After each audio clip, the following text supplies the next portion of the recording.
They'll blanket you in Wi-Fi and profit off the radiation. Congregation collecting the people for that Satan. I keeps it blazing, cause I can read between the lines. I ain't blind, we unwind what they're really saying. Genetically modify what you're tasting.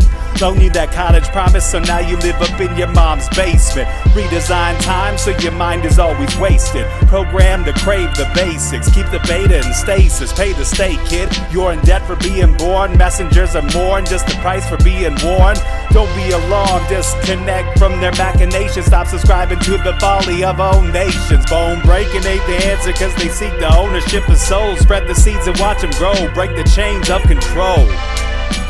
Break the chains of control.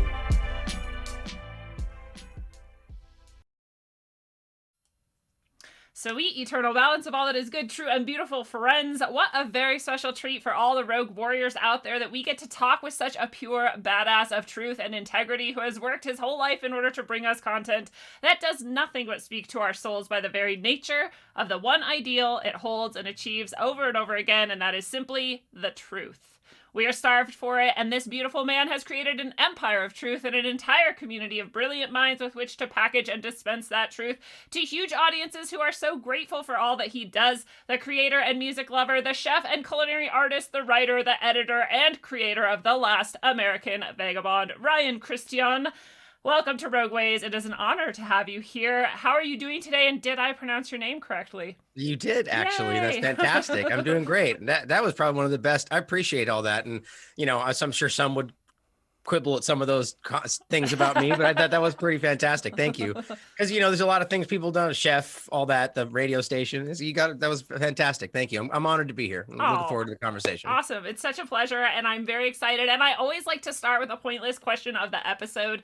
And for you, I was going to ask you, what is your favorite word or phrase to describe those who imagine themselves at the top of society and seem to control everything?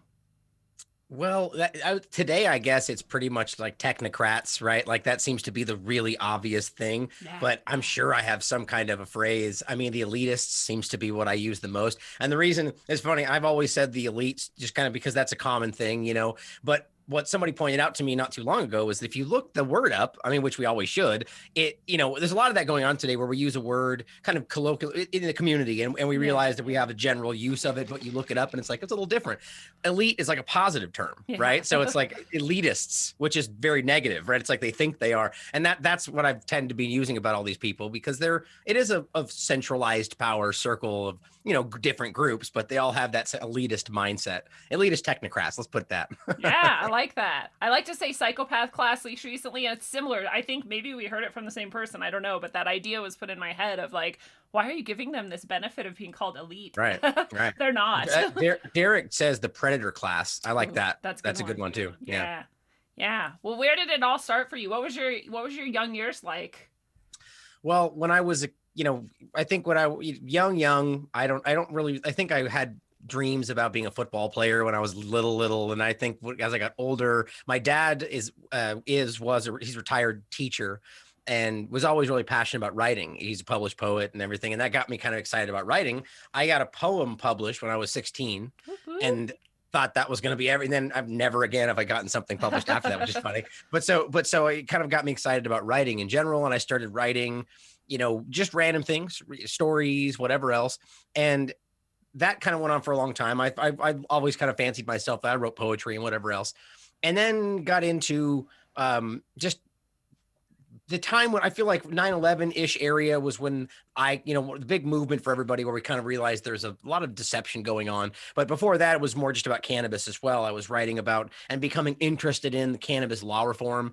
And I would say moving before 9/11, cannabis for me was that kind of pivotal moment where I was like, okay, the whole story here is really not true. And it's like ridiculously easy to look that up. And you just go, well, how is that even possible? Because the politicians and the media, you know, and you have that moment where you're like, they're lying to you, like not even just like mistaken, but knowingly deceiving. And that's just like that moment. It's very uncomfortable, people, you know? But to your real question, before I even got into this work, because that consumes my mind today, I was a chef.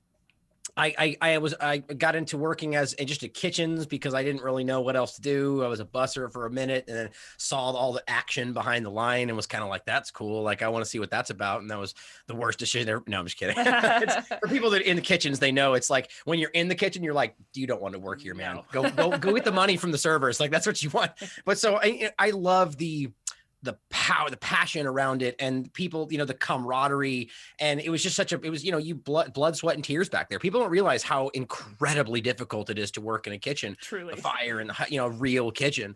But so I did that for a really long time. I'm very passionate about it. And I still am, I ended up pulling back. I was a manager, a chef for a long time, pulled back, went to culinary school in Institute, the Culinary Institute of Napa Valley, to the CIA is what it's called, which is funny. So people joking, oh, I went to school at the CIA, but it's Culinary Institute of America. And then from there, just started, driving around in my RV, kind of living, just picking up jobs. And I worked here for 2 years as a general manager, blah, blah, blah. And then got to a point where, I couldn't ignore what I was seeing anymore, just as a conscientious, just an average person going like, how is it my job? Like, nobody else is doing this right now. Like, we're not like individuals, but like the media and the politicians. And you're going like this, somebody has to say something. And I just started random little blog as I was driving around the country. And that's where the name came from, The Last American Vagabond. And that picture is actually from a trip I took in Spain. I took that picture of the people and just used that. Awesome. And it just blossomed. It blew up. And, and I never expected that to be the case. I ended up making a really hard choice of saying like, I'm going to quit this chef position and do this full time, and had no idea whether it was going to work. And it was a really finicky situation for a long time until people support it. And that's all it really is. People believe in this and want to support it because they see the value in it.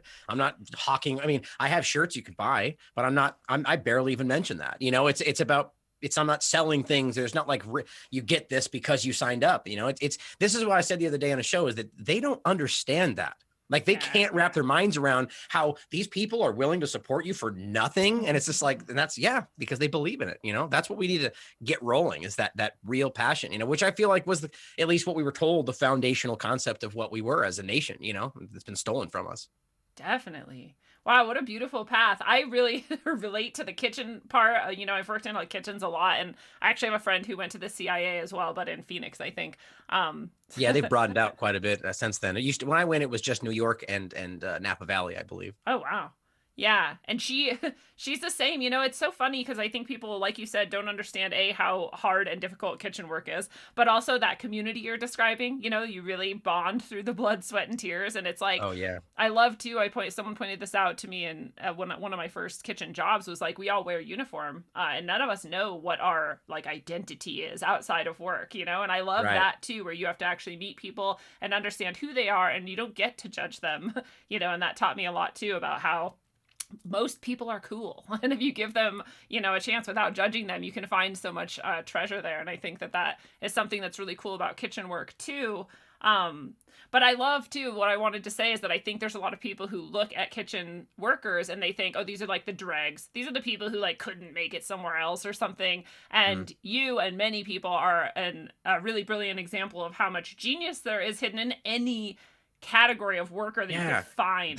That's a great point. I mean, what's interesting is that what I would actually argue, and you probably agree, seeing that behind the scenes, is that it tends to be sort of a counterculture, counter-establishment society. Yeah. And it's where people are like, well, I don't want to go work in a cubicle. I don't want to go live the normal cookie cutter life. And so so what do? So you fall into being a server or a cook or something that, because it's available, because it is hard and it does reasonably pay well if you get the right position. But the point is that you just kind of fall into it, and it doesn't mean that you're not adept at other things. And it's just, but they're things that aren't normal, that aren't really acknowledged as valuable today. People that are artistic, who are outside thinkers, and I almost every person I know, chef or cook or anything, and I would say it's more so in the kitchen than the front house. And that's just because people don't know the terms front of the house, back of the house, but the front of the server side. And that's only because I find the kitchen, more cooking specifically, to be very artistic. It really is, especially from the school side of it. But so everyone I know in that field is a musician or a painter, and I mean, literally almost every person I know back there. And it just shows you that they have this this different path that is not really accepted today, and you're right. There's a lot of untapped talent and passion in there, and a lot of them then channel that into the cook, the chef position. And that's why you see these amazingly profound things that happen in the kitchen world, and what, not even just fine dining stuff. So, and I also want to point out, as you said about the kitchen in general, it's interesting. I agree with that, is that you do come to meet these people on different terms. It's very apolitical. There are plenty of times back there where you're talking slow and you're, BSing about stuff. But when it comes down to it, that stuff goes right out the window. You're busy, and it's not about whether he's a Republican or Democrat or whether he agrees with your position on this. It's just like you're working together, and there's a bond happens whether or not you want that to happen.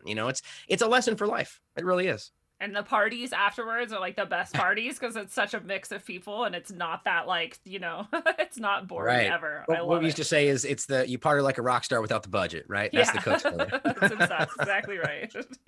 I love it. Yeah, well, we do see this coordinated effort to control the narrative and tamp down truth, and people who see through that are really in need of and desire this connection and just someone to speak the truth. So when you're describing these people who will support you and offer this money, and that the predator class and the psychopath class didn't see that coming because they don't understand that feeling of being alone and seeing through it all and feeling like, oh, am I the only one? And like, this is insane. And then having that relief that comes when you find someone like you and like the Last American Vagabond and these communities that form around it.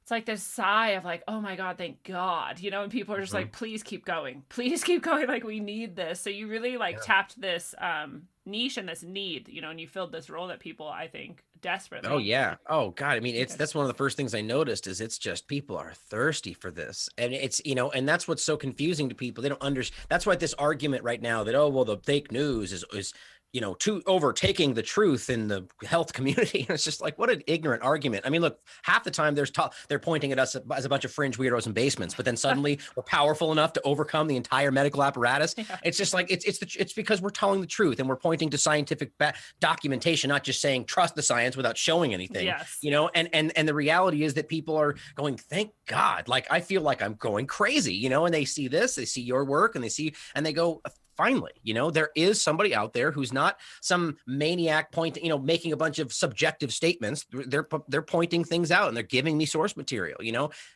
People are desperate for it. And that's why we're seeing this happen. But, this is the point of why it's positive, even though it feels negative, right? Darkest for the dawn whole thing, right? They are coming down hard right now. And that's because we're reaching people, And that is the extent of what we can show you here on YouTube, because they are full of tyrannical oppressors who would love to censor everything and never let you know any of the information that we talk about next, such as this false flag that has been going on for a year or more, and the trial pharmaceuticals that are being used on the population and other things that might allegedly be true. If you go and check us out on rockfin.com/rogueways, you can catch the rest of this video for free. But I would love it if you would support Rogue Ways by becoming a supporter over there. $10 a month gets you all of this exclusive content and everyone else who's on Rockfin, which there's so many people and so much good stuff. And you get all of that for that one simple price. So that is a steal for you. Or if you're over on rogue.locals.com, you want to come join the community there, it's minimum $2 a month and you get exclusive content like this. It will be in both places for any supporters. And you can always support at a higher level and just throw maybe a donation over on PayPal or anything else you want to do to support Rogue Ways. I really appreciate it. While I'm here, I'll tell you about my new book. It's All Endings Are Beginnings. It's been described as Khalil Gibran-like, which is flattery and praise of the highest order. It is meant to be an oracle. Flip to any page, get an inspirational dose.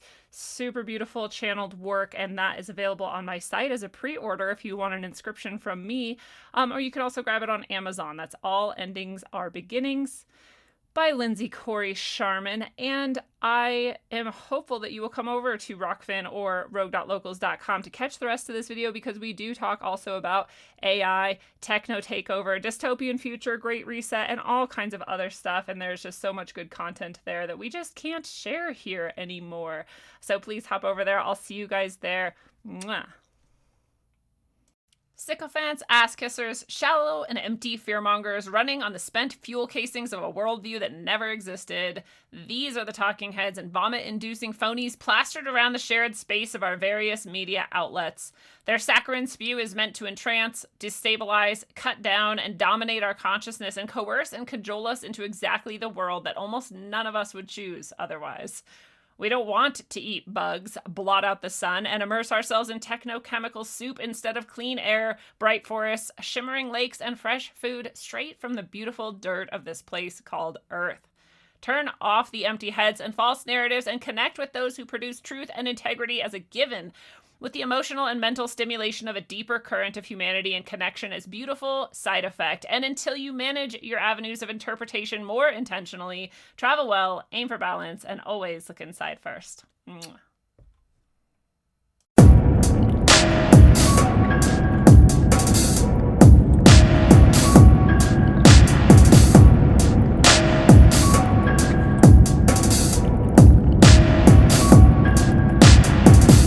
Have a lava lamp in my FEMA camp.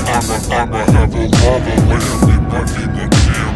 I'ma have a lava lamp in my FEMA camp. I'ma have a lava lamp in my FEMA camp. Domestic terrorists. They're not wearing masks. Domestic terrorists. It's that basic, it's that simple. And the question is, how are we going to really almost deprogram these people? These extremists, authoritarians, fascists, bigots, racists, nativists, even libertarians. They're not wearing masks. Let us never tolerate outrageous conspiracy theories. Oversensitize them to what we have to do.